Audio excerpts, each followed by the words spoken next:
The Dallas Cowboys just pulled the trigger on a trade that has the entire fan base split right down the middle. And honestly, I need to break this down with you because what happened in the last 48 hours changes everything we thought we knew about this defense going forward. And before we dive into all of it, do me a quick favor if you're a Cowboys fan who wants real analysis. The second news drops, hit that subscribe button right now because we cover every single move this team makes. And trust me, you do not want to miss what's coming next this offseason.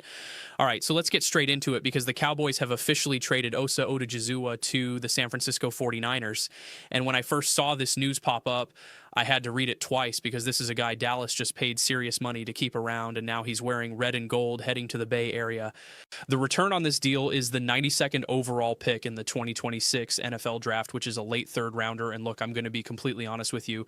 That compensation feels light for a player of Osa's caliber, but here's where things get really complicated and why I think the Cowboys front office felt like they had no choice. The cap savings on this move only come out to about $4.5 million, which sounds decent until you realize Dallas is eating a $16 million dead cap hit from this trade, and that is brutal when you consider they just signed this man to a big extension roughly a year ago. So why would the Cowboys do this and why now? Well, reports started surfacing as far back as the NFL Combine that Osa wasn't exactly thrilled with the direction Dallas was heading defensively, and the crazy part is those whispers kept getting louder and louder as free agency approached until it became clear this wasn't just speculation anymore. Now, I want to be careful here because there's always noise during this time of year, and not everything you hear ends up being true. But when multiple league insiders start confirming the same story and agents are clearly communicating with media members to get information out there, you have to take it seriously. From what we understand, Osa and his representation wanted him in a more traditional 4-3 defense where he could focus purely on getting upfield and hunting the quarterback, which is exactly what San Francisco runs under their system. And I have to say, while I disagree that he couldn't have worked in the new Dallas scheme, I do understand why that environment might have been more appealing to him personally. But here's what nobody's talking about, and this is the part that frustrates me the most as a Cowboys fan. Just last week, Osa was penciled in as a starter in this defense period, end of story. He wasn't some backup rotational piece like some people on social media are trying to claim he was going to be one of your four main interior guys alongside Kenny Clark and Quinnen Williams. And the plan was to have all three of those talents rotating and wreaking havoc together. One report suggested that the new defensive coordinator actually had a specific presentation outlining exactly how he wanted to use all of these pieces together. So this wasn't a situation where the coaching staff didn't see value in Osa. It was more about the money and the players' desire to leave, creating an impossible situation for the front office to navigate. Think about it for a second. Having two defensive tackles, both making over $20 million annually, is a massive commitment. And when one of those guys is actively trying to get out the door through his agent, you suddenly lose all your leverage in negotiations. And that's exactly what happened here. The Cowboys got backed into a corner and they had to make a decision quickly rather than let this situation fester and become a distraction heading into the season. Now, does that excuse the return they got? Honestly, no, it doesn't. And I think most objective observers would agree that a late third round pick for a 27-year-old interior defensive lineman who was third in the entire NFL in quarterback hits last season feels like a significant undervaluation of what Osa brings to the table. Let me give you some context on just how good this guy has been, because I feel like the sack totals have warped some fans' perception of his actual impact. Osa was among the league leaders in pass rush win rate last year, and get this, he actually led all defensive tackles and pressures generated while facing double teams, which tells you everything you need to know about how opposing offensive coordinators viewed him as a threat. Yes, his sack numbers dropped, but you have to remember that Micah Parsons missed significant time with injury, and suddenly there was nobody else commanding attention from offensive lines, which meant Osa became the primary focus of every protection scheme Dallas faced, and he still produced at an elite level despite that added pressure. The other factor that makes this sting even more is Osa's durability, because this man has only missed one game in his entire NFL career, and that was during his rookie season. At his size, playing the position he plays, that kind of availability is incredibly rare and valuable because defensive tackle is one of the most physically punishing spots on the field, and finding guys who can stay healthy year after year is legitimately difficult. Usually when you see a player go their first 5 seasons without significant injury concerns, they tend to maintain that durability throughout their career, and Osa was tracking to be exactly that kind of reliable presence for Dallas for years to come. And here's the thing that really twists the knife for me personally. He's going to San Francisco, a team the Cowboys play this coming season, and a franchise that has been a legitimate contender in the NFC for years now. And Osa slots perfectly into their defensive scheme like he was custom built for it. I genuinely won't be surprised if we see his best football played in a 49ers uniform, and that is painful to even type out loud because I loved watching this guy dominate in silver and blue. The other move Dallas made that flew under the radar was trading Solomon Thomas to the Tennessee Titans for essentially nothing more than a seventh round pick swap that moved them up about 7 spots, which tells you the goal there was purely about cap savings and clearing roster space. Thomas was a great story last year, a guy who outperformed expectations and brought veteran leadership to the locker room, but he was probably the least ideal fit for the new defensive scheme given his size profile, and the Cowboys saved roughly $2 million against the cap by moving him. Now, here's where things get really concerning for this defense, because when you combine the Osa trade with the Solomon Thomas trade and then factor in that Dallas released Perian Winfrey just a week or so ago, you suddenly realize this team has almost no depth whatsoever at defensive tackle.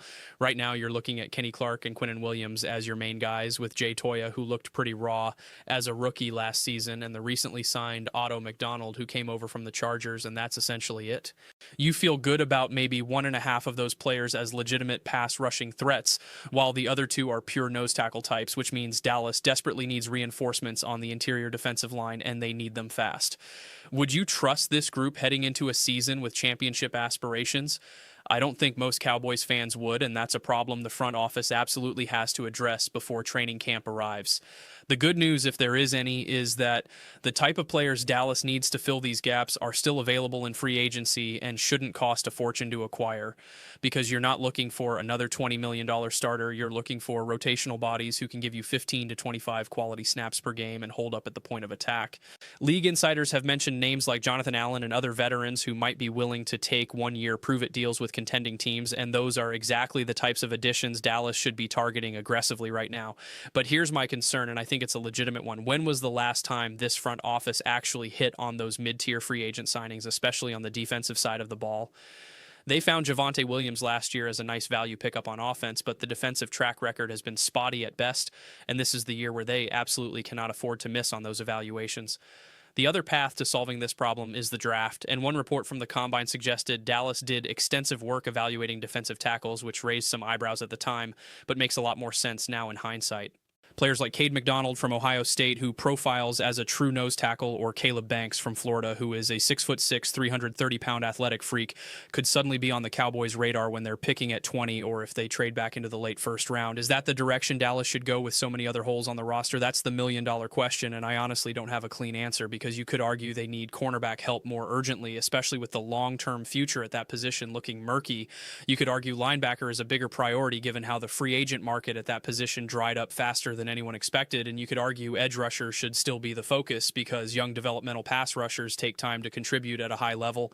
What I do know is that the Cowboys now have 4 legitimate needs on defense instead of 3 heading into April, and while one of those needs should be relatively easy to address in free agency, the others are going to require some creative roster building through the draft. One scenario that makes a ton of sense to me is Dallas trading back from 12 to somewhere in the early 20s with a team like Pittsburgh while acquiring a proven player like Nick Herbig in the process, which would instantly shore up the edge rusher room and give you additional draft capital to address defensive tackle or linebacker later in the first round. If they could pull off something like that and then land a guy like Banks or McDonald with that second first-round pick, suddenly the defensive line picture looks a whole lot brighter than it does right now. The math problem facing this front office is complicated, but it's not unsolvable, and that's what I keep coming back to when I think about the next few weeks leading up to the draft. They need to find probably 2 or 3 more veterans in free agency who can be reliable starters or high-quality depth pieces, and then they need to absolutely nail their draft selections by adding young, hungry players who can contribute immediately at premium positions. If you went into free agency thinking Dallas needed 5 to 7 new contributors on defense, they got maybe 2 so far in Jalen Thompson and Rashawn Gary, but they also lost 2 in Osa and Solomon Thomas, so the math hasn't really changed at all, and the clock is ticking.